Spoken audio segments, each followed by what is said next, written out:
All right, welcome back. Pirates begin at St. Louis. They're going to do it with like a 39-man pitching staff, apparently, and pitch everyone one inning. I'm not sure what's going to go on there. Jason, you're down there.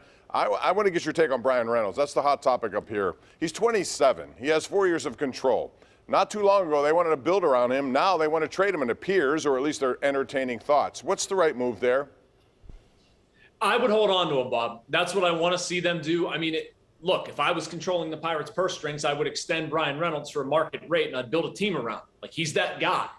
What I think is realistic for them, don't do it now. It's not the right time. They should have handled themselves better through arbitration. At least try. Give your fans some hope. I would hope that you can find that money, that it's worth it to support this guy, put a team around him, hope that he's willing to sign here and make a competitive offer. But I don't think it's the right move unless the only qualifier, and I have no problem with them listening right now, if they would get their socks blown off by, like, you know, the Padres come along and offer C.J. Abrams and Mackenzie Gore or something crazy, like, okay, then you do it. But short of that, I don't want to see a trade. Colin? All right, you risk alienating the player and his agent, but I'll tell you, Bob, exactly what the move is. And it's what should have been the move in the past with some high-end guys.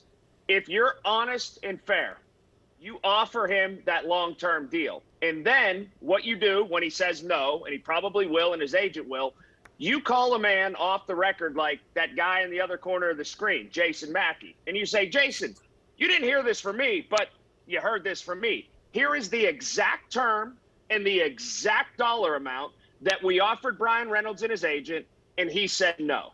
If you want to get back to currying any sort of trust with this fan base, that's what you do. Again, do you alienate the player? Maybe. Does his agent get mad? Who cares?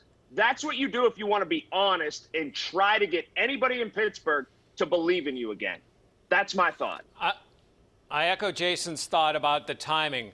Here's what I do with Bryan Reynolds. He's a core. He plays the game the right way. You're showing your minor leaguers highlights of Bryan Reynolds because this is what you want Pirate baseball to be. I would offer him 10, 12, 15 a year through every year of arbitration, something crazy out of the box, and hope that with that offer, he might give you 2 years of free agency at something even greater. You're not paying anybody. Show it to Bryan Reynolds that he means something and the way he plays means something to your organization, not just by words, but by your money. That's what I would do with Bryan Reynolds. I would offer him a big-time deal. Teams like the Pirates need to do something that's off the wall. This would be a little off the wall, but I think this would be a good move. I think he still might say no, though. That's the whole thing. Just because you offer Colin? doesn't mean. Go ahead, Jay.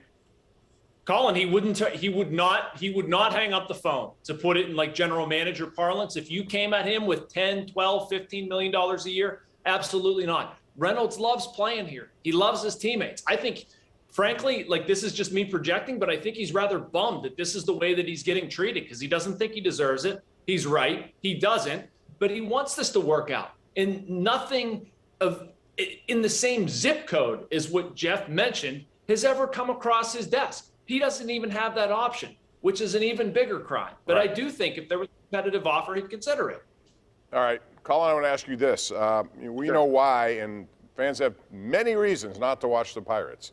Money, money, money, money. But tell me something that would spark an interest for this fan base. And for me, hopefully, it is guys like O'Neal Cruz coming up, playing well, staying well, and all of a sudden a flood of guys in your system who show you something. Short of that, what else would there be? Albert Pujols is back in the division, so there's that. I honestly, you know what I want to see this year? I want to see if Mitch Keller goes in the tank for good, or if Mitch Keller at all can resurrect his career, because I think he's at that point right now. To be frank with you, that's something that I want to watch. To be honest, totally truthful though, I don't have a ton of expectations. I mean, it's a tough watch. It really is. Jeff? I want to watch O'Neal Cruz and guys like that play at the major league level. We saw some of that last year. I get why they're sending him down for an extra year of control if you wait a couple of weeks. I understand the business sense of that. But I want to see more of those guys at this level. Like, I don't care what their record is. Give me more of these guys. Let me see them at the major league level and see if they can cut it. All right, I have time for just one more question, and it's going to go only to Jason. Jason, and this is about Vogelbach. They brought him in now, a guy who once hit 30 home runs. Yeah, he's got a big bat. They got him for like hardly anything. I'm wondering why nobody else wanted him. Why is that? Is it just because the Pirates had an opportunity for him to bat? He could market that into something bigger.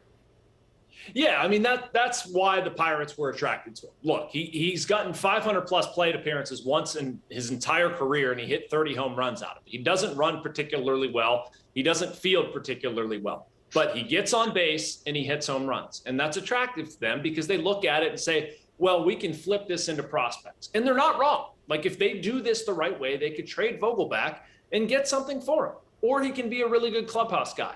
On really good teams, his skill set and what he does doesn't necessarily play. For the Pirates, who aren't those things, that's a pretty good get for $800K. All right, we got to go to a break here. When we come back, we're going to switch it to football and ask this question: is Frank Gore a Hall of Famer? That's next when we continue with the #1 Cochran Sports Showdown.